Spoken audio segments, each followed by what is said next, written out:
माणूस अगोदर असतो, तो नागरिक होतो आणि मग नागरिकांचे कर्तव्य होतो. त्यामुळे आपण माणूस अगोदर आहोत. आपला प्रवास जो आहे माणसाचा तो आपण म्हणतो की किती प्रवास आहे आपण किती यापूर्वी किती होतो माणूस. त्याच्या अगोदर मला एक सांगायला फार आनंद वाटतो की सध्याचं जे जग आहे, सध्याचं जे युग आहे ते सुवर्ण युग आहे माणसाचं. सुवर्ण आणि मला आनंद वाटतो की आपण सगळे या सुवर्ण युगामध्ये राहतोय. तर काहींना वाटेल की नाही इतके मारामाऱ्या होत आहेत, इतकं पोल्युशन आहे, इतकं अमुक आहे, ते आहे, पण तसं नाही आहे. आपण खरंच सुवर्ण युगामध्ये राहतो. कारण मानवाच्या इतिहासामध्ये जे काही घडलं त्यापेक्षा सगळ्यात चांगलं आत्ता घडतंय आणि आपण त्याची वाटेकरी आहोत.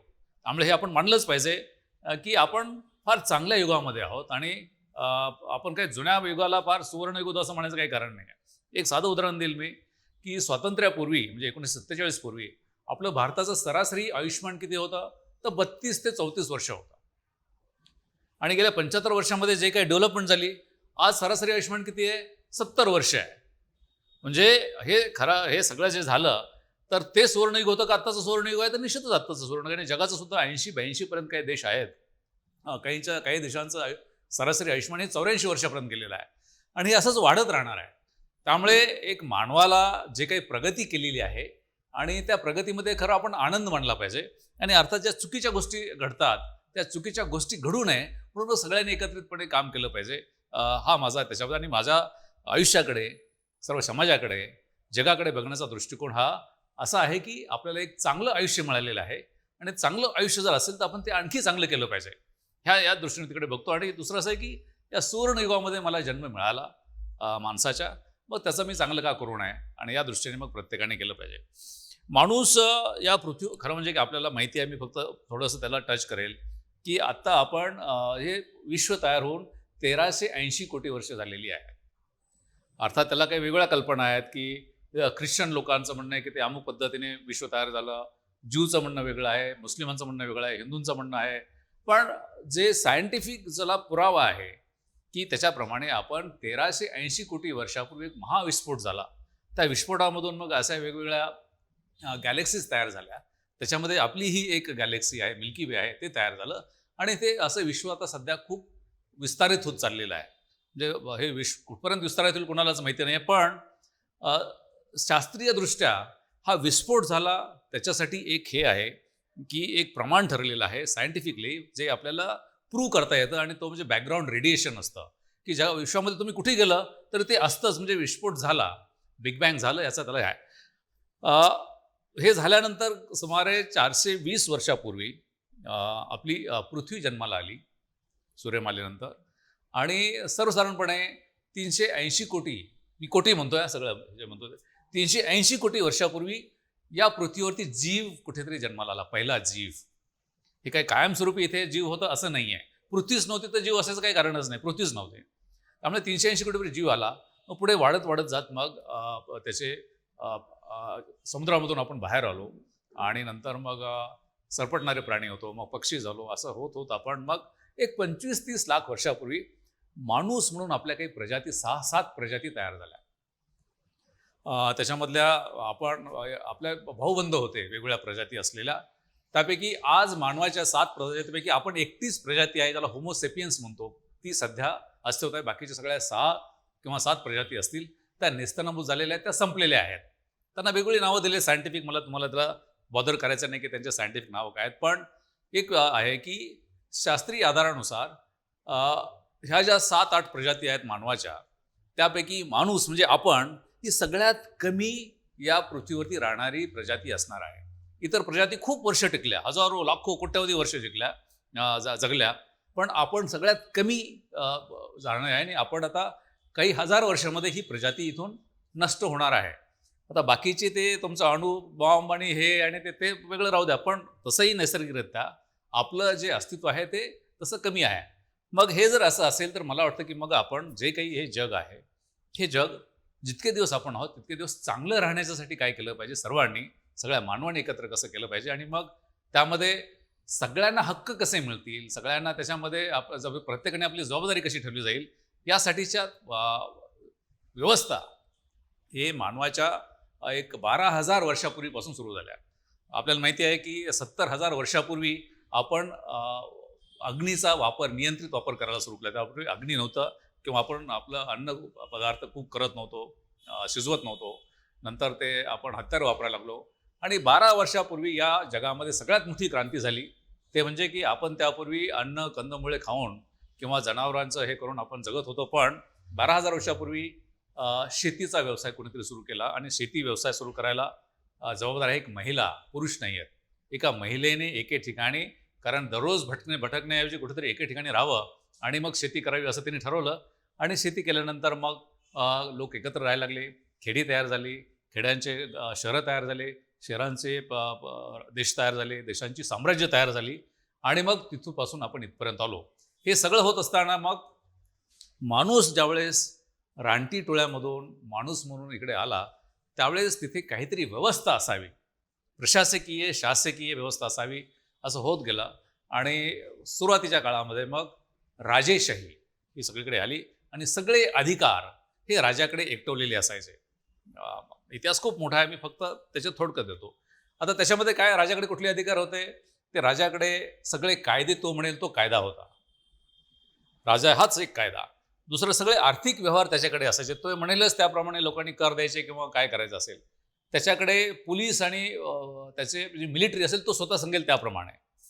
त्यामुळे राजा हाच एक असा अनभिषिक्त असा एक व्यक्ती असायचा की जो सगळं चालायचं. सुमारे 2500 वर्षापूर्वी, अर्थात आपल्याकडे ऋग्वेद काळामध्ये सुद्धा लोकशाही होती. असे जरी रेफरन्स असले तरी फार काही त्याचं डॉक्युमेंटेशन नाही आहे. पण ग्रीक देशामध्ये अथेन्स नावाचं शहर होतं आणि तिथे त्यांनी 2500 वर्षापूर्वी क्लिस्तेनिस नावाच्या माणसाने लोकशाहीचा प्रयोग केला की राजाच्या हातीच एक मोठी सत्ता असण्यापेक्षा सगळ्या लोकांनीच एकत्र येऊन जर निर्णय घेतला तर मग एकच कोणीतरी मोठा तो सांगेल त्याप्रमाणे करण्याऐवजी प्रत्येकाला काय वाटतं त्याप्रमाणे हे केलं. आणि त्यावेळेस जी व्याख्या तयार, आज जर लोकशाहीच्या जर व्याख्या विचारल्या तर 2334 व्याख्या आहेत लोकशाहीच्या. पण जी पहिली व्याख्या ज्यावेळेस अरिस्टॉटलने केली 2500 वर्षापूर्वी, ती अशी होती की लोकशाही म्हणजे मेजॉरिटी असलेल्या आणि त्यातल्या त्यात जे वीक आहेत, सक्षम नाही आहेत, अशा लोकांचं शासन म्हणजे लोकशाही. म्हणजे तळागाळातले जे लोक असतील त्यांचं, ज्यांच्याकडे त्यांचं फायनान्शियल पोझिशन चांगली नाही आहे, सामाजिक स्थिती चांगली नाही आहे आणि जे मेजॉरिटीमध्ये आहे त्यांचं शासन म्हणजे लोकशाही. आणि मग ही लोकशाही व्यवस्था सुरू झाली. खूप त्याचं स्थित्यंतर होत गेली. इंग्लंडमध्ये स्थित्यंतर झालं, अमेरिकेत झालं, म्हणजे आपल्याकडे ती लोकशाही आली.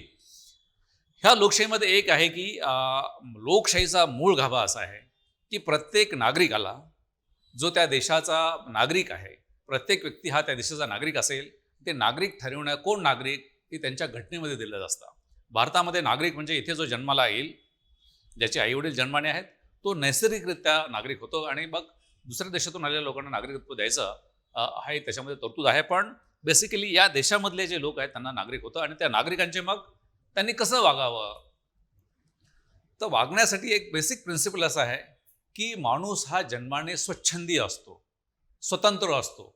तो कोणाच्या गुलामगिरीत राहू नये, अशा पद्धतीने त्याने जीवन जगावं. कारण हे आयुष्य एकदाच मिळतं आणि एकदाच जर मिळत असेल तर कोणाच्या तरी मुठीमध्ये, कोणाच्या तरी प्राबल्याखाली हे न राहता त्याने स्वतःला स्वच्छंदी राहावं. आणि हे राहताना त्याने त्याचा त्रास इतरांना होऊ नये. म्हणजे तो स्वच्छंदी राहतो म्हणून दुसऱ्याला त्रास हवा असं नाही आहे. ते दोन्ही साधलं पाहिजे की त्याने स्वच्छंदी राहावं, स्वतंत्र राहावं, आनंदी राहावं, पण त्याचा ते असं होताना त्याचा त्रास इतरांना होऊ नये. आणि म्हणून मग घटना तयार झाली, संविधानं तयार झाली, कायदे तयार झाले आणि त्याच्यामधून मग ही व्यवस्था अशी तयार झाली की नागरिकांनी काय करायचं, त्यांच्या जबाबदाऱ्या काय आहेत आणि त्यांचे कर्तव्य काय आहेत, त्यांनी काय केलं पाहिजे, हे सगळं त्या घटनेमध्ये आलं आणि कायद्यामध्ये आलेलं आहे. पूर्वी जसे राजे होते तसं लोकशाहीमध्ये एक महत्त्वाचा घटक आहे की आता मतदार हा राजा झालेला आहे. ज्यावेळेस 2500 वर्षापूर्वी ही लोकशाही आली त्यावेळेस प्रत्येक निर्णय प्रक्रियेमध्ये प्रत्येक नागरिकाचा सहभाग असायचा, कारण लोकसंख्या कमी होती. त्या शहराची लोकसंख्या फक्त 5000 होती. त्यामुळे कुठे गटर करायचं आहे, कुठे रस्ता घ्यायचा आहे, तसं आताचे जसे नगरसेवक हे करत ज्यामध्ये निर्णय घेतात आणि आयुक्त, तसं त्यावेळेस नव्हतं. प्रत्येक नागरिक जाऊन तिथे मतदान करायचं की इथे ते रस्ता करायचा की नाही आणि मतदान व्हायचं त्याप्रमाणे. आता ते शक्य नाही कारण लोकसंख्या खूप मोठी झालेली आहे. त्यामुळे आता आपल्या प्रतिनिधी मार्फत आपले हे निर्णय होतात. पण बेसिक गोष्ट अशी आहे की आपण सगळे मतदार, सगळे नागरिक हे राजा आहोत. हे पटतंय का तुम्हाला?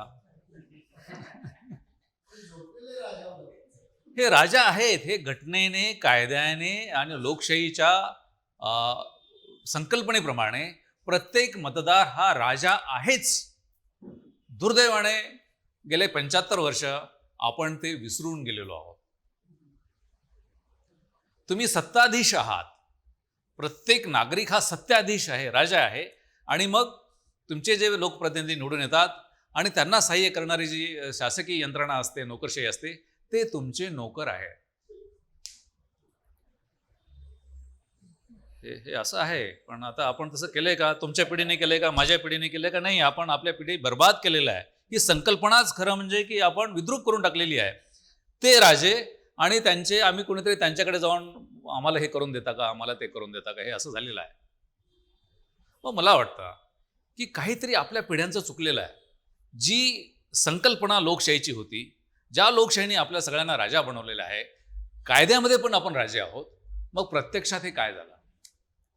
एकच कारण आहे की आपण फार खुशहाली झालेलो आहोत. आपल्याला काय करायचं आहे? ठीक आहे, होत राहील. अशा पद्धतीने झाले आणि मग आपण त्यांचे काही कधीतरी ही प्रजा झालेलो आहोत. आपण राजा नाही, आता प्रजा झालेलो आहोत. प्रजा कधी असते? इथे प्रजापती असतो आणि मग प्रजा असते. नागरिक आहोत आपण का प्रजा आहोत? तुम्ही सांगा मला. आपण नागरिक राहिलेलो आहोत का? आपण प्रजा राहिलेलो आहोत. प्रजापती असतो आणि त्यांची प्रजा असते. नागरिक म्हणजे तुम्ही राजा असता. त्यामुळे कुठेतरी आपल्याला आता हे चित्र स्वतःला एकदा समजावून सांगितलं पाहिजे सगळ्या लोकांनी, देशातल्या 140 कोटी लोकांनी, की आम्ही हे सगळे या देशाचे राजे आहोत. नोकरशाही राजा नाही आहेत, लोकप्रतिनिधी राजे नाही आहेत. ते आम्ही नियुक्त केलेले आमच्यासाठीचे आमचा सहाय्य करणारा सेवक किंवा नोकर वर्ग आहे. हा जोपर्यंत या देशामध्ये ही सगळ्यात पहिली जबाबदारी नागरिकांची, ज्या जबाबदाऱ्या त्यातली पहिली जबाबदारी आहे की हा विचार देशामध्ये रुजवला गेला पाहिजे की आम्ही राजे आहोत आणि ते आमचे सेवक आहेत. जे आपण आता जो आजचा आपल्या ह्याचा विषय आहे चर्चेचा की नागरिकांचे कर्तव्य आणि हक्क, तर पहिलं कर्तव्य काय आहे की जे घटनेने दिलेले आहे, जे कायद्याने दिलेले आहे, मतदाराला राजा केलेला आहे आणि आपण स्वतःहून प्रजा झालेलो आहोत. मला वाटतं की कुठेतरी हा विचार बदलला पाहिजे आणि मग आपलं हे जे चाललंय चलता आहे, हे जे आहे ते सगळ्यात अगोदर हे बदललं पाहिजे की या देशामध्ये एक मुवमेंट तयार पाहिजे. आम्ही प्रजा नाही आहेत, आम्ही राजा आहोत. मग ते महानगरपालिकेपासून असेल, ग्रामपंचायतपासून असेल, राज्यापासून असेल, ते देश पातळीपर्यंत आम्ही राजे आहोत. आम्हाला गृहीत धरू नका, तुम्ही आमचे नोकर आहात. अलीकडे काय होतं की यांची सत्ता गेली आणि त्यांच्या त्या पक्षाची सत्ता आली. लोकशाहीमध्ये सत्ता हा शब्द नाही. सत्ता ही लोकांचीच असते. पण आपण पेपरमध्ये वाचतो, टीव्हीवरती बघतो की हे सत्ताधारी आहेत आणि ते विरोधक आहेत. काय चाललंय हे? मला वाटतं की हे कुठेतरी एक भेसळ, वैचारिक भेसळ या देशामध्ये झालेली आहे. बऱ्याच देशामध्ये झालेली आहे. पण जर खरंच ह्या जगाला हे सुवर्णयुग आपण जे आलेलं आहे जगामध्ये, ते सुवर्णयुग अजून तळपतं करायचं असेल तर सगळ्या लोकांनी पुन्हा एकदा की आम्ही प्रजा नाही आहेत, आम्ही राजा आहोत असं स्वतःवरती बिंबवलं पाहिजे, हे स्प्रेड केलं पाहिजे. आणि आपले सगळे कीर्तनकार, निरूपणकार आहेत, यांनी खरं म्हणजे की हे सांगितलं पाहिजे, सगळं सांगितलं राहिलं पाहिजे की हे असं आहे. बाकी अध्यात्म वगैरे होत राहील. अध्यात्माला आपल्याला भरपूर वेळ आहे. पण सगळ्यात हा जर देश पुढे जर चालू ठेवायचा असेल तर नागरिकांनी नागरिक व्हायला पाहिजे. हे त्यांचं पहिलं कर्तव्य आहे. आपल्यापैकी कोणी नागरिक आहेत का? म्हटलं वाटतं तुम्ही दोघं थोडेफार नागरिक असं सारखं वागता. राठीजी आणि तुम्ही जर, पण प्रत्येकाने नागरिक झालं पाहिजे. तुमचा दरारा हा प्रशासनावरती आणि लोकप्रतिनिधीवरती पाहिजे, ना की त्यांचा. खरं म्हणजे काही शब्दावली चुकीची आहे. अधिकारी हा शब्द कुठून आला मला माहिती नाही. हे चुकीचा शब्द आहे. आपल्या काही टर्मिनॉलॉजीज चुकलेल्या आहेत की अधिकारी हा शब्द नको. किंवा लिहिताना माननीय महापालिका आयुक्त, हे माननीय आलं कुठून? माननीय मतदार पाहिजे. आणि मी तुम्हाला वाटतं की इथे तुमच्या समोर उभा आहे म्हणून बोलतो असं नाही आहे. मी डे 1 पासून प्रशासनामध्ये असल्यापासून हीच माझी वृत्ती आहे. मी एका मल्टीनॅशनल कंपनीमध्ये होतो, ते सोडून मी प्रशासनामध्ये आलेलो आहे. खरं म्हणजे तिकडे माझं शांत व्यवस्थित झालं असतं, मोठ्या पगाराची नोकरी असते, जगामध्ये फिरायला मिळालं असतं त्यावेळेसही फिरत होतो. पण काहीतरी करायचे आहे आणि मी इकडे आलो. आणि अर्थात काही त्यांच्याशी माझं पटलं नाही. ते पटलं नाही याच्यासाठी की मल्टीनॅशनल कंपन्या जे काही तांडव करत आहेत आणि ईस्ट इंडिया कंपनी जे तांडव केलं तसंच तांडव अजूनही चालू आहे ते. पण आपल्या नागरिकांना ते माहिती नाही आहे तांडव, कारण आपण प्रजा झालेलो आहोत, आपण नागरिक झालेलो नाही. प्रजा असल्यामुळे आपल्याला जे तांडव चाललेलं आहे ते माहिती नाही आहे, हे काय तांडव आहे ते. त्याच्याकडे मी नंतर येतो की जगाची अर्थव्यवस्था कशी खिळखिळी झालेली आहे नागरिकांनी नागरिक न वागल्यामुळे, नागरिकांनी प्रजा झाल्यामुळे. आणि फक्त भारत नाही, जगामध्ये असं चाललेलं आहे. हे आपलं पहिला हक्क आहे. आता हे करण्यासाठी जबाबदारी आहे. हे करण्यासाठी काय केलं पाहिजे मग? मला तुम्हाला विचारायचं आहे की नागरिकांनी नागरिक होण्यासाठी आणि प्रजा हा टॅग काढून टाकण्यासाठी, हे लेबल काढून टाकण्यासाठी काय केलं पाहिजे? हक्क एकच आहे की नंबर 1 हक्क आहे की आम्ही राजे आहोत. बस ते आमचे सेवक आहेत.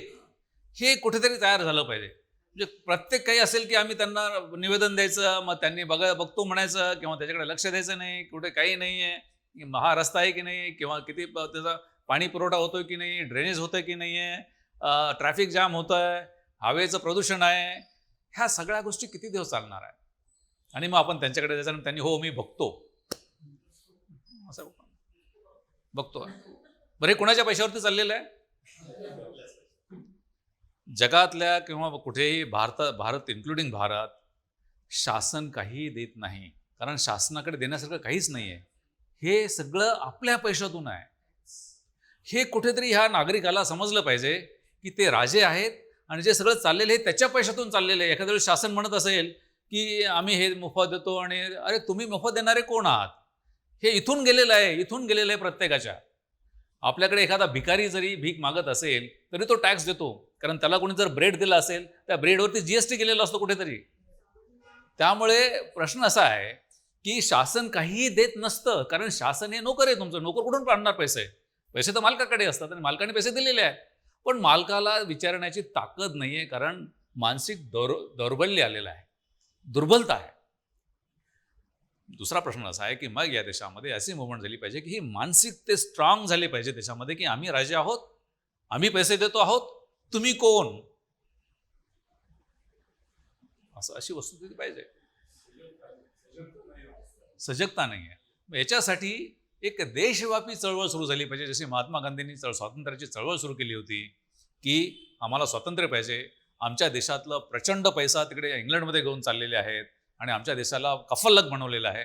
तुम्हाला माहिती सांगतो मी की 1750 पूर्वी या जगामध्ये 1000 वर्ष, सुमारे 1000 वर्ष 2 आर्थिक महासत्ता होत्या. त्यापैकी भारत ही बहुतांश वेळेस आर्थिक महासत्ता होती आणि जगाच्या जो सगळं उत्पन्न त्याचे 24% उत्पन्न भारताकडे असायचं आणि नंबर 2ला चीन असायचा. 1750 नंतर ज्यावेळेस ईस्ट इंडिया कंपनी आणली किंवा इंग्लंड आलं, त्यानंतर आपलं परिस्थिती कुठे गेली? एकदम खाली गेलेली आहे. त्यामुळे हे कसं आहे की आपण कुठेतरी चुकतो या सगळ्या गोष्टींमध्ये. तर पहिल्याने आपण, जसं महात्मा गांधीला त्यावेळेस वाटलं की देश कफल्लक बनवलेला आहे म्हणून आम्हाला आमचं करू द्या, आणि तसं ती मुवमेंट तयार केली. एकट्या माणसाने मुवमेंट सुरू केली, बाकीचे लोक त्याच्यामध्ये आले, खूप लोक आले त्याच्यामध्ये, काही लोकांना जीव गमावा लागला. पण मग तशी मुवमेंट आत्ता का होत नाही की आम्ही राजे आहोत आणि तुम्ही आमचे नोकर आहात? असं का होत नाही? मी विद्यार्थ्यांच्याकडे ज्यावेळेस असे लेक्चर्स घेतो आणि त्यांना विचारतो, ते भांबावलेले असतात, त्यांना काहीच माहीत नसतं. खरं म्हणजे की जसं आपण संध्याकाळी देवाची प्रार्थना करावी असं मुलांना शिकवतो किंवा त्याला प्रार्थना शिकवतो, तसं घरामध्ये हे बिंबवलं गेलं पाहिजे की अरे तू मोठा होऊन तू राजा आहेस या देशाचा. हे असं कुठेतरी सांगण्याची गरज आहे त्याला. म्हणजे आपण अध्यात्म करून तर सांगतोच, पण तो राजा आहे त्याची जाणीव ही घरातून दिली गेली पाहिजे आणि त्याची मुवमेंट ही देशभर झाली पाहिजे.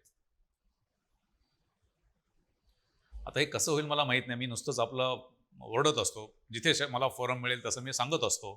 मी कुठल्याही शाळेमध्ये रस्त्याने जर मी स्वतः ड्राईव्ह करतो, एखादी शाळा दिसली की मी तिथे जाऊनही सांगतो. मला जे काही वाटतं की मुलांनी जरा व्हावं हे मी सांगतो. त्यामुळे मला असं वाटतं की दुसरी महत्त्वाची घटना आहे की हे पैसे जे आहेत सगळे, हे जे खर्च होतात ते तुमचे आहे. आपल्याला जे काही शासन देतं, गेले 75 वर्ष शासन देतं, म्हणतंय रेशन फुकट देत आहे, अमुक देत आहे. फुकट काही नाही आहे. हे सगळे कष्ट आहेत. हे सगळं आपल्या कष्टावरती आहे आणि हे कामगारांचे कष्ट, नोकरदारांचे कष्ट, शेतकऱ्यांचे कष्ट, घरकाम करणाऱ्या महिला असतील त्यांचे कष्ट, हे सगळ्यांच्या कष्टामधून हे येतं. आणि आमच्यासारखे अधिकारी मग कसे असतात, भांडगुळ आहे, त्या कष्टातून येणारा पगार आम्ही घेतो, हे भांडगुळ आहे. आणि आम्हाला मग अधिकारी म्हणायचं, मग असं ते गाड्या वगैरे, मग तसे बंगले. ठीक आहे, तुम्ही काम करता, पण तितकं तर काम करत नाही जेवढं जो पगारामधून टॅक्सेसमधून येतं. हे या देशामध्ये कधी लोकांना समजणार आहे की नाही? पण मला असं वाटतं की समजण्याची शक्यता कमी आहे, कारण मी खूप बोलतो पण लोकांना काहीच समजेल, त्याचा परिणामच कुठे दिसत नाही, कुठेच दिसत नाही. मी ज्यावेळेस जिल्हाधिकारी होतो, माझा दररोजचा प्रवास मी काढला, नंतर 4 वर्ष होतो, मी 65 किलोमीटर दररोज तिथे दररोज ॲव्हरेज. आणि मी गावामध्ये जाऊन थांबायचो आणि तिथे मला खूप मी हे केलं याच्या बाबतीमध्ये. गावकऱ्यांनी रात्री असं गप्पा मारायच्या, पण काही फरक जाणवलेला नाही. या देशाला काय झालंय मला माहिती नाही. जसं आपल्याला एक इम्युनिटी येते ना, काय म्हणतात त्याला मराठीमध्ये, प्रतिकार शक्ती असते, म्हणजे कुठला रोग आपल्याला येत नाही, चांगली असेल तर शशी प्रतिकार, हे ऐकून घेण्याची एक प्रतिकार शक्ती आलेली. काहीच कोणाला त्याचं काही खंत वाटत नाही, आपलं ते चाललेलं आहे, चालले ते चालू द्या. मला असं वाटतं की तुमच्यासारख्या लोकांनी कुठेतरी असं एक ट्रिगर करून हे सुरू केलं पाहिजे की आपलं पहिलं कर्तव्य आहे की आपण प्रजा नाही, आपण नागरिक आहोत, आणि सगळा जो खर्च होतोय तो आपल्या खिशातून जातोय, हे सगळीकडे केलं पाहिजे. आपल्याला जे अधिकार दिलेले आहेत, ते अधिकार खरं म्हणजे युनियनपासून आलेले आहेत. Universal Declaration of Human Rights, की मानवाला काय अधिकार आहे, असे 51 अधिकार त्यांनी दिलेले आहेत. त्याच्यामध्ये त्याचे सब अधिकार वगैरे सगळं मिळून आपल्या घटनेमध्ये सुद्धा भाग 3 मध्ये मूलभूत अधिकार दिलेले आहेत. म्हणजे आपल्याला काही बोलता येईल, अमुक आहे, तमुक आहे, तमुक आहे, हे सगळे अधिकार दिलेले आहेत. आणि पार्ट 4 मध्ये आपले कर्तव्य दिलेली आहे. पण हे त्याच्यामध्येच राहिले, त्या पुस्तकातच राहिलेलं आहे, हे कुणालाच माहिती नाही. आपण त्या पुस्तकाला असं करून टाकलं ना की ठीक आहे, आपल्या घरामध्ये एक टिपॉय असतो, त्याच्यावरती एक फ्लॉवर पॉट असतो, ठीक आहे, चांगला फ्लॉवर पॉट आहे. तसं आपलं ते पुस्तक या देशाने ठेवलेलं आहे. हां, भाग 3 मध्ये फंडामेंटल राईट, मूलभूत दिलेलं आहे, आणि असं झालेलं आहे, ते चालेल, तुमचं राहू द्या. आणि मग त्याच्यासाठी कोर्ट आहेत, आणि मग त्यासाठी हे सगळे, आणि मग ह्या सगळ्या आपल्याकडे आज 4 ते 5 कोटी दावे कोर्टामध्ये प्रलंबित आहेत. आपल्याच खिशातून कोर्ट निर्माण होतात, पगार मिळतात, आणि आपले 4-5 कोटी दावे अजून प्रलंबित. म्हणजे हा जो नागरिक आहे तो निद्रित अवस्थेत आहे, त्याला त्याचे हक्क माहिती नाहीत. आणि हे जे हक्क, मूलभूत हक्क आहेत, हे मूलभूत हक्कावरती गदा येते की नाही हे त्याला माहिती नाही. बऱ्याच मूलभूत हक्कावर काही गदा येते. तुमचा साधा एखादा तलाठी असेल, एखादा कॉन्स्टेबल असेल, तो सुद्धा तुमच्या मूलभूत हक्कावरती गदा आणतो, पण त्याची तुम्हाला जाणीव नसते. त्याची उदाहरणं माझ्याकडे प्रचंड आहेत, पण मी उदाहरणं द्यायचं काही कारण नाही, कारण तो दररोज प्रत्येकाला म्हणतो. तिथपासून ते शासनापर्यंत सगळे हे त्यांच्या मूलभूत हक्कावरती गदा आणतात. आता संजयजीने एक माहितीचा अधिकार याचा विषय काढला. ही माहितीचा अधिकार हा खरं म्हणजे चुकीचा शब्द आहे. माहिती माझीच आहे, त्यामुळे मला अधिकार कसा, माझीच माहिती आहे ती. पण त्यांनी त्याला असं काही केलं की आम्ही तुम्हाला अधिकार देतोय. देणारे कोण ते? माझी माहिती आहे ती. त्यामुळे तुम्ही माहिती ही कायद्याशिवाय ती आमच्याकडे आली पाहिजे, असं वातावरण या देशामध्ये पाहिजे. पण आता ती जे कायदा केलेला आहे, त्या कायद्यालाही तोडून मोडून ठेवलेला आहे, आणि त्याच्यावरती सुद्धा 1 लाख अपील पेंडिंग आहेत माहिती न देण्याचे. त्यामुळे या देशामध्ये नागरिक हा झोपलेला आहे, शांतपणे झोपलेला आहे. मला याचं फार वाईट वाटतं. त्यामुळे नागरिकांना त्यांचे हक्क जे आहेत, हे हक्क इतके मोठे मोठे, प्रत्येक गोष्टीमध्ये त्यांचा हक्क आहे, आणि त्याला खरं म्हणजे की कोणाची पायरी चढवण्याची हक्क नाही. प्रशासन कशासाठी आहे? प्रशासन याच्यासाठी आहे की नागरिकाला आमच्यापर्यंत येण्याची गरज असू नये, याच्यासाठी प्रशासन आहे. त्यांनी आमच्याकडे आलं पाहिजे की हे तुमचं आहे, हे तुम्हाला पाहिजे. आता मी तुम्हाला एक साधं उदाहरण देतो. आपल्याकडे प्रत्येक वेळेस काही झालं की आपण दाखले मागायला जातो. जन्माचा दाखला, तुमच्या याचा लग्नाचा दाखला, मृत्यूचा दाखला, अमुक दाखला, जातीचा दाखला. आता एखाद्या घरामध्ये एखादं मूल जन्माला आलं, ते कोणाच्या घरात जन्माला आलेलं हे माहिती आहे. त्याची सगळी माहिती जर त्यांनी पासपोर्टच्या वेळेस सगळी माहिती हे करतात, शासनाकडे सगळी माहिती आहे. मग शासनाने पासपोर्टही घरी का पाठवून देऊ नये सगळी माहिती गोळा करून? दिली पाहिजे की नाही? परत परत कशाला? जो राजा आहे त्याची माहिती तुमच्याकडेच आहे. हे उदाहरण मी याच्यासाठी सांगतो की माहिती असताना, माहिती अधिकारावर निघालो म्हणून, शेतकऱ्यांना कर्जमाफी देण्याचं एक प्रकरण 2017 मध्ये 17-18 मध्ये आला होता. आणि मग कर्जमाफी कोणाला द्यायची याच्यासाठी त्यांनी एक 64 प्रकारच्या माहिती मागवल्या होत्या, 64 कॉलमच्या शेतकऱ्यांच्याकडून. म्हणून त्यांनी ते ऑनलाईन भरायचं. मी त्यावेळेस डिव्हिजनल कमिशनर होतो नाशिकला. मी ते बघितलं, इतकं किचकट होतं. म्हटलं बरं ही माहिती घेणार, मग काय करणार? मग ते म्हणे की आम्ही आमच्या रेकॉर्डची चेक करणार, तपासून पाहणार ती माहिती बरोबर आहे की नाही. म्हटलं माहिती तुमच्याकडे आहेच आहे, मग त्यांच्याकडून कशाला घेताय? जे राजाची माहिती तुमच्याकडे आहे, पण राजालाच विचारता की तू माहिती दे, आणि माहिती न दिल्यामुळे तुला कर्ज माफ होणार नाही. आता कर्ज माफ करायचं की नाही करायचा मुद्दा वेगळा आहे, पण माहिती ज्याची आहे त्याला न देण्याचं हे एक उदाहरण म्हणून सांगतो की राजाला त्याचे अधिकार माहीत नसल्यामुळे मग त्याला प्रजा करून टाकलेलं आहे. आणि मग प्रजेला त्याच्या प्रजापतीसमोर जाऊन झुकणं हे कल्चर गेले 75 वर्षांमध्ये या देशामध्ये रुजवलं गेलं आहे. पहिल्याने नागरिकांनी त्यांची हत्या करून हे जे रुजवले गेलेलं कल्चर आहे, संस्कृती आहे, ती कुठेतरी बदलण्याची गरज आहे. नागरिकांना आणखी काय अधिकार आहेत? आता आपल्याकडे बऱ्याच वेळेस काय होतं की नोटा आणा वगैरे असं ते म्हणतात की एखादा लोकप्रतिनिधी निवडून दिला आणि त्यांनी जर काम केलं नाही तर मग त्यांनी त्याला परत बोलवण्याचा अधिकार असावा, म्हणजे नोटा आणावा, ते बटन असावं म्हणून असं ते चाललेलं असतं. खरं म्हणजे की हे काही गरजेचं नाही आहे या सगळ्या गोष्टीचा. लोकप्रतिनिधींचं काम काय आणि प्रशासनाचं काम काय याच्यामध्ये खूप गल्लत होते. आपल्या नगरसेवकाकडेचं काय काम आहे, महापौराचं काय काम आहे, आमदाराचं काय काम आहे, मंत्र्याचं काम काय आहे, मुख्यमंत्र्याचं काम काय आहे, पंतप्रधानाचं काम काय, ही आपण गल्लत केलेली आहे. आपली जी कामं आहेत सगळी ती फक्त प्रशासनाच्या हाताखाली आहे. कुठल्याही लोकप्रतिनिधीकडे तुमची कामं नाहीत. एखादा कायदा बदलायचा असेल, संविधान बदलायचं असेल तरच तुम्ही त्यांच्याकडे जा, अन्यथा त्यांच्याकडे जाण्याची काही गरज नाही. तसे कायदे आहेत आणि ते कायदे अंमलबजावणी करण्याची जबाबदारी ही प्रशासनाची आहे. पण आपण विनाकारण कोणाच्या मागे पळतो, मग लोकप्रतिनिधीच्या मागे पळतो आणि त्यांना दोष देतो की ते काम करत नाहीत म्हणून. त्यांनी वेगळं काम करायचं असतं, आपण चुकीच्या कामामध्ये त्यांना अडकून ठेवतो, कारण आपल्यालाच माहीत नाही की कुणाकडे. म्हणून प्रत्येक नागरिकाने कोणतं काम कुणाकडे आहे, आता त्याचं पुण्यामध्ये आपण बसलो आहोत म्हणून आपण त्याचं हे करूया की आपली कामं आपल्या स्तरावरती व्हावीत आणि ती विनासायास व्हावीत, कुठेही ब्राईब न करता व्हावीत, कुठेही लाचलुचपत न व्हावेत. म्हणून 2009ला कायद्यामध्ये एक बदल झाला, 2010ला, आणि त्याच्यामध्ये एक क्षेत्रीय सभा, एरिया सभा नावाचे तरतूद करण्यात आली कायद्यामध्ये, की एक तुमचा बूथ असतो, तुमचा ह्याचा मतदार बूथ असतो. किती मतदान असतं त्याच्यामध्ये? 1000 ते 1500 लोक असतात. तर त्याच्यासाठी एक वेगळी एरिया सभा असावी आणि सगळ्या अधिकाऱ्यांनी तिथे येऊन, सगळ्या नागरिकांना तिथे बसून तुमचे काय प्रश्न आहेत त्यांनी तिथे येऊन त्याची चर्चा करावी आणि प्रश्नांची सोडवणूक तिथे करावी, अशी 2010 मध्ये कायद्यामध्ये तरतूद झालेली आहे. पण त्याच्या बाबतीमध्ये 2024 म्हणजे 14 वर्ष झाली, ते कायद्यात तरतूद असून 288 आमदारांनी तरतूद केलेली असून त्याला राज्यपालांनी हे केलेलं आहे, सही केलेली आहे, ते कायद्यात बदल झालेला आहे, तरी सुद्धा त्याची अंमलबजावणी नाही आणि हा नागरिक हा झोपलेला आहे. मग छोटं जरी काम असेल तरी तुम्ही कोणाकडे जाता? मग वॉर्ड ऑफिसला जाता किंवा मग हेडकडे जाता. तुम्हाला तिथे ती दिलेलं आहे प्रत्येक बूथला,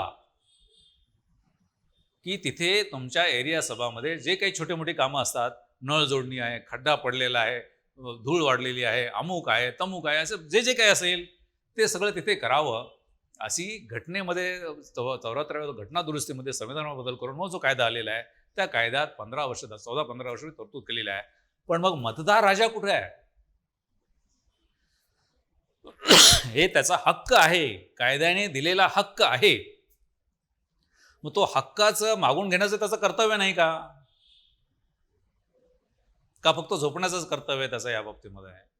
मला वाटतं की कुठेतरी इथे सगळ्यांनी हे केलं पाहिजे की या छोट्या गोष्टीपासून हे सुरू झालं पाहिजे की आमचे हक्क जे आहेत हे सगळे, तिथे काय फार वाचन करायची गरज नाही हक्काचं काय आहे ते. प्रत्येक गोष्टीच्या बाबतीमध्ये त्याच्या तरतुदी केलेल्या आहेत.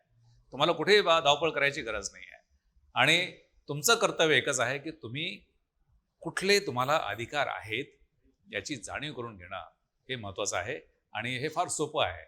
तिथे तुमचा प्रत्येक ह्याच्यामध्ये आता वेबसाईट आलेली आहे आणि तुमचं एक कलम 4 आहे माहिती अधिकाराचं, त्याच्यामध्ये त्यांनी त्यांचे कोणाचे कडे काय काम आहे ते देणं गरजेचं असतं. आता कितपत देतात किंवा देत नाही ती वेगळी गोष्ट आहे. देत नसेल तर तुम्ही ते मागितलं पाहिजे, हे त्यांनी दिलेलं नाही म्हणून. पुण्याचा जर विचार करायचा जर झाला आणि आपण लेट्स स्पेसिफिकली पुण्यामध्ये, की पुण्याची लोकसंख्या आज किती आहे? 50-1 लाख आपण धरूया, कारण जनगणना झाली नसल्यामुळे कोणालाच माहीत नाही किती लोकसंख्या आहे. तर जनगणना का होत नाही ते माहीत नाही, कारण दर 10 वर्षांनी जनगणना झालीच पाहिजे. हा आपला हक्क आहे, नागरिकांचा हक्क आहे की जनगणना ब्रिटिश काळापासून दरवर्षी झालेली आहे. आणि आता जनगणना झाली पाहिजे. ती झालेली नाही, कारण त्याच्यावरती सगळं नियोजन अवलंबून असतं, की शहराचं नियोजन, राज्याचं नियोजन, देशाचं नियोजन अवलंबून असतं. पण ती आपल्याला आकडेवारीच माहिती नाही. पण आपण धरून चालू की 50 लाख आहे. आज पुण्यामध्ये तुम्हाला माहिती आहे का की तुमच्या नातवाला, तुमच्या पणतूला तुम्हाला जे पाणी मिळतं तेवढं पाणी मिळेल का? माहिती आहे तुम्हाला? याचं गणित असं सोपं आहे की महापालिका आयुक्तांचं काम आहे की इथे किती लोकसंख्या येऊन द्यायची की ज्याला पाणी पुरेल. आणि मतदार राजाने विचारलं पाहिजे की अरे बाबा, तू एवढाच FSI दे की ज्याला पाणी पुरेल तितकाच दे, म्हणजे तेवढीच लोकसंख्या इथे येईल. त्याच्यापेक्षा जर लोकसंख्या जास्त आली तर पाण्याचं दुर्भिक्ष्य निर्माण होईल, मारामाऱ्या होतील आणि तिथे दंगली होतील काही वर्षाने पाण्याच्यामुळे. आज तुम्ही जर महापालिका आयुक्तांना विचारलं की इथे किती FSI आलेला आहे आणि त्याच्यामध्ये किती नवीन घरं येणार आहेत आणि त्या नवीन घरामध्ये किती लोकसंख्या येणार आहे, त्या लोकसंख्येसाठी पाणी कुठून आणणार, कुणालाही काही माहिती नाही. केवळ काय चाललंय की चला बिल्डर म्हणतायत की वाढवा, चला वाढवा, ते चला. पाणी कुणीही निर्माण करू शकणार नाही. या ज्या परिसरामध्ये जे पाणी तयार होतं पावसाचं, ते वाढणार आहे का पावसाचं पाणी? अंतापर्यंत, पृथ्वीच्या अंतापर्यंत ते पावसाचं पाणी वाढणार नाही आहे. त्यामुळे आहे त्या पाण्यातच करावं लागेल. हां, समुद्राच्या मधून पाणी तुम्ही इथे पाईपलाईन टाकून आणायचं असेल तर ते मला माहीत नाही, मग तेवढं करू शकत असाल तर ते वेगळी गोष्ट आहे. पण सध्या फक्त 29 TMC पाणी या परिसरासाठी आहे आणि त्या 29 TMC मधून एक ठराविक 3-3.5 कोटी लोकसंख्या त्याच्यामध्ये हे होईल, संपूर्ण जिल्ह्याची जी आहे या भागातली. आणि सध्या नियोजन कितीचं केलेलं आहे? एक 8 कोटी लोकसंख्या इथे वसू शकेल आपोआप, एवढा FSI झाला आहे. त्यामुळे पाण्याचं दुर्भिक्ष्य जे केलेलं आहे आणि कोणताही नागरिक हे विचारत नाही की पुढे काय होणार आहे. आणि याच्याच अनुषंगाने मग जे आता लोकसंख्या वाढणार आहे त्यांना जे रस्ते आहेत ते रस्ते पुरे पडतील का? ड्रेनेज सिस्टम पुरी राहील का? त्याच्यासाठी हे जे प्रदूषण आहे त्या प्रदूषणाचं काय होणार आहे? याच्यासाठी हे होऊ नये म्हणून घटनेमध्ये तरतूद करण्यात आलेली आहे. ती असं होऊ नये म्हणून काय करावं प्रशासनाने आणि शासनाने, पण ते तरतुदीप्रमाणे चाललंय का शासन आणि प्रशासन? आपण कोणी विचारत नाही. आणि जोपर्यंत राजा विचारत नाही तो नोकर मनमानेप्रमाणे काम करेल. तो करतोच आहे, तुम्हाला विचारतच नाही आहे, तुम्ही त्याच्या खिस गणतीतच नाही आहेत. मग हे जर नसेल तर मला वाटतं की हा सगळा खेळ आहे, पोरखेळ आहे. आणि दरवर्षी मी आपल्या ह्याच्यामध्ये अंदाजपत्रकाला पोरखेळ म्हणतो, तसा हा लोकशाहीचा पोरखेळ झालेला आहे. एक लक्षात घ्या की लोकशाहीमध्ये जे राजकीय पक्ष असतात, तो राजकीय पक्ष यांचा का त्यांचा ही गौण बाब आहे. हे कोणी पाकिस्तान किंवा बांगलादेश म्हणून ते आपलेच आहेत. ते आज इकडे असतील, उद्या तिकडे असतील, परवा तिकडे, हे ते असे फिरत असतात. भटक्या विमुक्त जमातीसारखे ते फिरतात. त्याच्यामध्ये तो नाही. मुद्दा असा आहे की आपण नागरिक म्हणून त्या पक्षाच्या पलीकडे जाऊन त्यांना जे कामाला लावायला पाहिजे ते कामाला लावायला आपण कुठे कमी पडलेलो आहोत का? तर आपण 100% गेले 75 वर्षामध्ये आपण आपलं कर्तव्य बजावलेलं नाही नागरिकांनी आणि आपण त्यांना कामाला लावू शकलेलो नाही. म्हणून मला वाटतं की यापुढे कुठेतरी अशी एक मुवमेंट तयार झाली पाहिजे की संविधानाने जे दिलेलं आहे त्या संविधानाने जे कायदे केलेले आहेत त्या कायद्याप्रमाणे आता थोडंसं बाजू बदलली पाहिजे की राजा आणि सेवक, राजा आणि नोकर, राजा आणि नोकरशाही अशा पद्धतीचं जर काम सुरू झालं तर मला वाटतं की तरच ही समाज व्यवस्था आहे, ही समाज व्यवस्था पुढे चालेल. महापालिकेच्या कायद्यामध्ये एक कलम आहे की तुम्ही पुणे शहरामध्ये का राहता? कारण काही वंशपरंपरागत राहत असतील, काही लोक बाहेरून येऊन राहत असतील, तर इथे राहण्याचं कारण म्हणजे पूर्वी काही पेन्शनराचं शहर होतं, आता तसं राहिलेलं नाही आहे. हे अर्थार्जनाचं पण शहर झालेलं आहे. पण तुम्ही अर्थार्जनाच्या संधीच तयार करून दिल्या नाहीत, व्यवसाय, नोकऱ्या, तर मग काय होणार आहे? तर त्याच्यासाठी घटनेत सांगितलं आहे की प्रत्येक महानगरपालिकेने त्यांचा आर्थिक विकास आराखडा तयार करावा असं किती 31 वर्षापूर्वी सांगितलेलं आहे. आणि सामाजिक न्याय म्हणजे काय, की जे भांडणं चालतात समाजामध्ये, मग धर्मावरून असतील, जातीवरून असतील, भागावरून असतील, ते भांडणं कमी करण्यासाठी आणि हे सगळा समाज एकरूप कसा होईल याच्यासाठी आराखडे तयार करावेत आणि त्याची अंमलबजावणी करावी. दुर्दैवाने नागरिक झोपला असल्यामुळे गेली 31 वर्षामध्ये पुणे महानगरपालिकेने असे आर्थिक विकास आणि सामाजिक न्यायाचे आराखडे केलेलेच नाही आहेत. अंमलबजावणी लांबचीच आहे. मग तुम्हाला कायद्यात देऊन सुद्धा जर त्याचा फायदा नसेल, घटनेत जाऊन जर फायदा नसेल, तर मला वाटतं की नागरिकांना काही गरज नाही आहे. नागरिकांना नागरिक म्हणून त्यांची इच्छाच आहे की आम्ही प्रजा व्हावा म्हणून. म्हणजे परिस्थिती अशी आहे आणि माझं स्वतःचं ॲनालिसिस असं आहे की लोकांना स्वातंत्र्यापेक्षा प्रजा म्हणून, कोणाची तरी प्रजा म्हणून राहण्यामध्ये जास्त आनंद आहे असं दिसतं आहे. पण ही भयानक परिस्थिती आहे. हे जर असंच वातावरण राहिलं तर मग येणारी जी परिस्थिती आहे ती कशी भयानक असेल. मी थोडक्यात तुम्हाला सांगतो की जर नागरिक झोपलेला असेल तर काय होतं. 1750 पूर्वी जग हे भांडवलशाही हा शब्दच नव्हता. हा शब्द तिथे कुठेच तुम्हाला सापडणार नाही. भांडवलशाही हा शब्दच नाही, कारण इकॉनॉमिक्समध्ये, अर्थशास्त्रामध्ये हा शब्दच नव्हता. किंबहुना अर्थशास्त्र हा विषय सुद्धा नव्हता. त्यावेळेच्या युनिव्हर्सिटीज ज्या होत्या, नालंदा, तक्षशिला, अमुक तमुक तमुक, तिकडे हा अर्थशास्त्र असा विषय नव्हता. तो कधी आला की ज्यावेळेस कारखानदारी सुरू झाली इंग्लंडमध्ये आणि ती जगभर पसरली. मग तिथे कॅपिटलिझम काय हे सगळं आलं आणि आपण आता मधला 3 औद्योगिक क्रांती झाल्या. 1776ला पहिलं स्टीम इंजिन आलं आणि ज्याच्यामुळे मग रेल्वे आली आणि सुरू झालं आणि मग पूर्वी जे जनावरावरून सगळं का चलनवलन चालायचं मग मशीनने चालायला लागलं. 1840ला आणि 1860पर्यंत इलेक्ट्रिसिटी अशी दुसरी औद्योगिक क्रांती आली. मोठे मोठे कारखाने आले. 1960ला इंटरनेट आलं आणि आता 2012 पासून 11-12 पासून चौथी औद्योगिक क्रांती आलेली आहे. असा मानवाचा प्रवास फार छान चाललेला आहे. त्याचे फार चांगले परिणाम पण होत आहेत. चांगले परिणाम मी अगोदर सांगतो. चांगला परिणाम काय होणार आहे की आपल्याकडे मी सांगितल्याप्रमाणे आयुष्यमान वाढतं आहे, सुखसोयी वाढत आहेत, सुख वाढलेली आहेत आणि सुख किती वाढतील तर हे जे संशोधनाची जे वेग आहे, संशोधनाचा जी प्रगती आहे ती महिन्याने होत नाही, दररोज होते. इतकी फास्ट प्रगती आहे. ही प्रगती जर अशीच राहिली तर काही लोकांच्या अंदाजानुसार 2045-2050च्या नंतर तुम्ही जगायचं की मरायचं हे तुम्ही ठरवाल.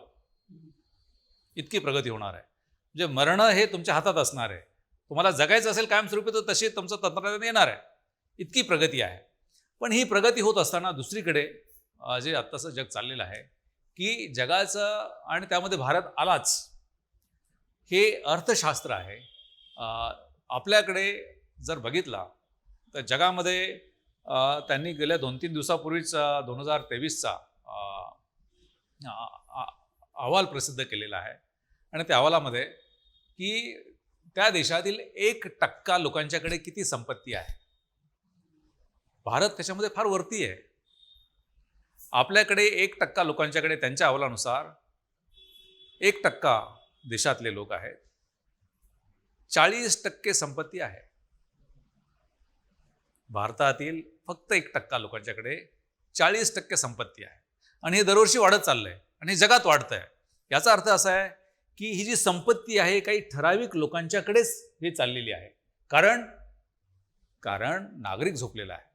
नागरिकांना काय केलं आपली लोकशाही काय आहे की लोकांनी आणलेली आणि लोकांसाठीची व्यवस्था म्हणजे लोकशाही. पण एक नोबेल अर्थशास्त्रज्ञ आहे जोसेफ स्टिग्लिट्झ नावाचा, त्याच्या म्हणण्यानुसार सध्याची लोकशाही जी आहे ती 1%ची आणि 1%नी आणलेली जी व्यवस्था म्हणजे ती लोकशाही. हे 1% लोक म्हणजे कोण? सगळ्यात गर्भश्रीमंत जगभरचे आहेत.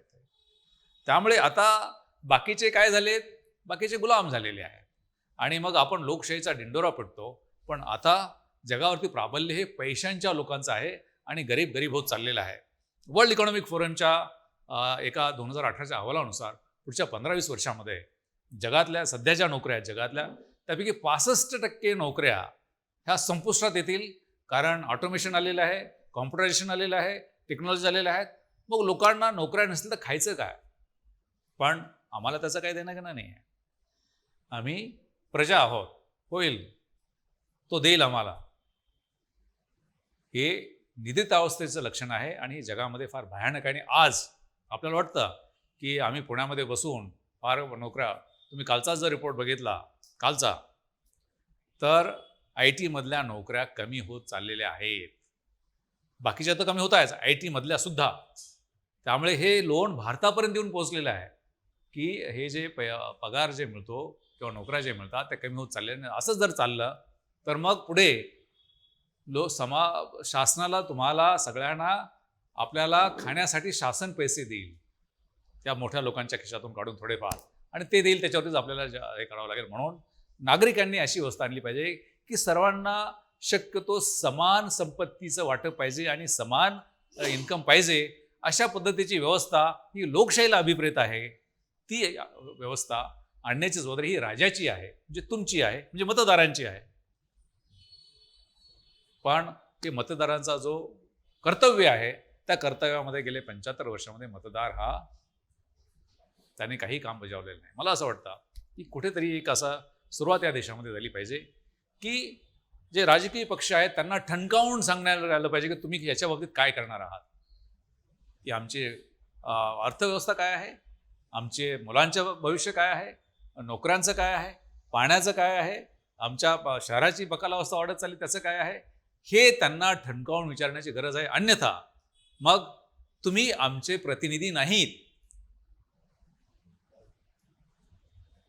आम्ही राजे आहोत, तुम्ही आमचे प्रतिनिधी नाहीत. त्याचबरोबर आपण लोकप्रतिनिधीला नेहमी जास्तीत जास्त पंचिंग करतो की काही झालं की लोकप्रतिनिधी, काही झालं की लोकप्रतिनिधी. हे प्रशासनावरती जिथे 40-50% खर्च होतो, काही ठिकाणी ते म्हणतात की 58% होतो, त्यांच्याकडे कुणी बघतंय का? कोणाचं लक्ष आहे का नागरिकांचं? प्रत्येक वेळेस कॉर्पोरेटरला आपण शिवाय देणार, प्रत्येक वेळेस आमदाराला, प्रत्येक मुख्यमंत्र्यांना, पंतप्रधानांना दोष देणार. पण ह्या यंत्रणेचं काय आहे? पुण्यातलं उदाहरण म्हणजे गेल्या 3-4 दिवसापासून एक 4,000 कोटीचं ड्रग सापडला आणि एका तळजाईवरती 2 मुली अशा पडलेल्या त्या दिसल्या आणि ते सगळं हे झालेलं आहे. फार भयानक परिस्थिती आहे ही परिस्थिती. हे जे ड्रग येतं मेफेड्रॉन नावाचं, ते पोलीस पकडतात आणि मग कुठेतरी हे होतं. पण त्याच्या अगोदर किती मुलींची आयुष्य बर्बाद झालेली असतील, किती फॅमिली देशोधडीला लागले असतील. हे आपण पोलिसांनी चांगलं काम केलं म्हणून उदो करतो, पण हे किती दिवस चालू आहे? त्याच्यामध्ये कुणी राजकारणी लोकांचा दोष द्यायचा का? काय काही कारण नाही आहे. राजकारण्यांनी चांगले कायदे करून दिलेले आहेत आमदारांनी आणि खासदारांनी, त्याची अंमलबजावणी जे प्रशासनाने करायला पाहिजे ती केलेली नाही. आणि आजही या क्षणापर्यंत कुठल्याही माध्यमांनी, कुठल्याही लोकप्रतिनिधींनी आणि कुठल्याही नागरिकांनी विचारलं नाही की हे तयार होतं, हे तयार होऊ नये म्हणून कायदे कायदा आहे का? का तयार झाल्यानंतर मग ते पकडणं हाच कायदा आहे?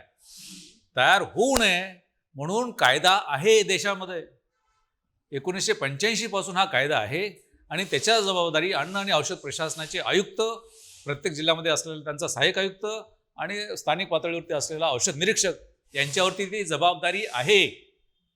आणि अशा पद्धतीने अवैधपणे असं जर अंमली पदार्थ तयार होत असतील तर त्यांना माहीत नाही आहे का? त्यांना माहिती असतं. बरं, त्यांना माहिती जर नसेल तर त्यांची जबाबदारी नाही का माहिती करायची? त्यांची जबाबदारी आहे कायद्याने. मग यांच्याबद्दल एका शब्दानेही एका नागरिकाने ब्र काढलेला आहे का? नाही तर कारण नागरिक हा झोपलेला आहे, तसं कर्तव्य तो विसरलेला आहे. मी तर असं म्हणतोय की FDAचे जे कमिशनर आहेत त्यांना सस्पेंड केला पाहिजे, कारण अशा मुलांचं आणि मुलांचं आयुष्य होत असेल. आणि मी इथे बोलत नाही आहे, मी पब्लिकली एका ह्याच्या चॅनलला सांगितलंय की येस, या लोकांवरती इव्हन सचिवांविरुद्ध कारवाई केली पाहिजे जर असं घडत असेल तर. माणूस पेटून उठतो ना. मुलांचं आयुष्य बर्बाद होतं, मी जवळून बघितलेलं आहे. ज्यावेळेस मी गुटखा बॅन केला, ते गुटखा बॅन करताना सगळे लोक विरोधात होते. राजकीय नेतृत्वापेक्षा माझे वरिष्ठ जे होते ते विरोधात होते की गुटखा बॅन करणं म्हणजे आपल्याला काय की टॅक्स कमी मिळेल, अमुक होईल. पण गुटखा समजा ज्यांना आदत लागलेली आहे, सवय लागली, त्यांचं ठीक आहे.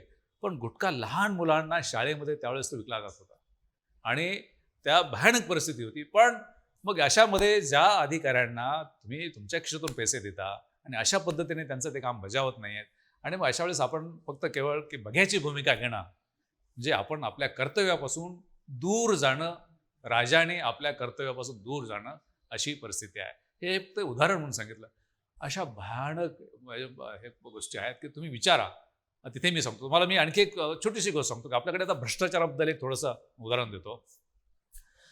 भ्रष्टाचार आपण म्हणजे तुमच्यासाठीच तुम्हीच पैसे द्यायचे.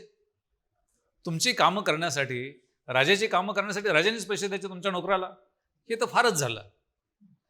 आरटीओ सारखा प्रामाणिक विभाग आहे का कुठला? फार प्रामाणिक विभाग आहे. मी आरटीओचा कमिशनर असताना बघितला त्यावेळेस की तिथे जे कामं असतात की लायसन्स मिळणं तुम्हाला चालवण्याचं किंवा तुमचा कार किंवा टू व्हीलर रजिस्ट्रेशन करणं फार सोपं असतं. तुम्हाला तुमचं नाव माहिती असेल, तुमचं वय माहिती असेल, तुमचा पत्ता माहिती असेल, ते तुम्हाला ते भरता येतो. इतका सिंपल फॉर्म आहे 1 पेजचा. पण त्यासाठी एजंट आहेत. पूर्ण राज्यामध्ये एजंट होते. मी ज्यावेळेस कमिशनर म्हणून गेलो त्यावेळेस हे सगळा अर्थात अगोदर अभ्यास केला होता. कुणाला न सांगता मी जाऊन त्याचा अभ्यास केला होता आणि मग बघितला तर संपूर्ण राज्यामध्ये प्रत्येक आरटीओ ऑफिसमध्ये सगळी कामं हे एजंट मार्फतच होतात. म्हटलं हे कशासाठी आहे? आमच्या लोकांनी नाही एकही काम एजंट मार्फत होत नाही, आम्हीच करतो सगळे. आता मी स्वतः बघून आलो असल्यामुळे आणि मी इथे महाराष्ट्राचा आहे, मी काय दुसऱ्या राज्यातून आलेलं नाही आहे, मला माहिती आहे काय होतं. त्यांनी किती पैसे गोळा करतात लाचीच्या स्वरूपात एजंटकडून त्याचा ब्यौरा तयार केला. ते कसा की त्यांचं दप्तर असतं प्रत्येक एजंटाचं की कुठल्या व्हेकलच्या मागे किती पैसे घेतले आणि कोणाला दिले. फार छान पद्धतीने ते ठेवतात. त्याची फक्त बेरीज केली महाराष्ट्रातली, किती आली असेल, किती लाच स्वरूपात गोळा होतो नागरिकांच्याकडून, राजाकडून. त्यावेळेस 2015 मध्ये 1700 कोटी लाचीच्या स्वरूपात गोळा होत होते. आणि तुम्ही हा नागरिक आणि राजा हा झोपलेला आहे. मग बंद करता येणं शक्य नाहीये का? खूप जुनी सिस्टम आहे. 3 महिन्यामध्ये मी ते पूर्ण बंद केले होते. महाराष्ट्रातले सगळे एजंट बंद केले होते. हे करता येणे शक्य आहे. कायद्यामध्ये बदल न करता काही नाही, ते शक्य आहे. मग एक अधिकारी करू शकत असेल तर या राज्यातली 14 कोटी जनता का करत नाही? मग कर्तव्य नाही का तुमचं? बरं, तुमचे पैसे वाचायचे हे तुमचं कर्तव्य नाही का? बाहेरचा माणूस काही कोणी असा देव येऊन का पुन्हा महात्मा गांधी येऊन तुमचे पैसे वाचवणार आहे? नाही वाचवणार. मला वाटतं की राजाने आपल्यावरती जो अन्याय होतोय आणि राजावरती अन्याय होतो, हा मला खरा शब्द उच्चारण सुद्धा हे होतं की राजावरती अन्याय होतो म्हणजे काय? ही कुठली समाज व्यवस्था आहे? अशा पद्धतीने जर मला वाटतं की नागरिकांमध्ये एक मूवमेंट तयार झाली पाहिजे देशभर की आम्ही प्रजा नाही, आम्ही नागरिक आहोत, आम्ही राजे आहोत. अशा पद्धतीने झालं तर हे होईल. अन्यथा यापेक्षाही भयानक दैनंदिनरित्या घडत चाललेलं आहे. मला तुम्हाला घाबरायचं नाही आहे, पण सध्या जे चालतं प्रशासनामध्ये आणि जे लोकप्रतिनिधींनाही अंधारात ठेवून चालतं किंवा लोकप्रतिनिधींना माहीत असतानाही त्याच्याकडे डोळेझाक करतात, हे भयानक आहे. आणि असं जर वाढत गेलं तर फार दुर्दैवाची परिस्थिती निर्माण होणार आहे आणि मग राजा हा खऱ्या अर्थाने गुलाम म्हणून जगतोय अशी परिस्थिती होईल आणि पुढे त्या लोकशाहीला काही अर्थ राहणार नाही. मला वाटतं की मी इथे थांबतो.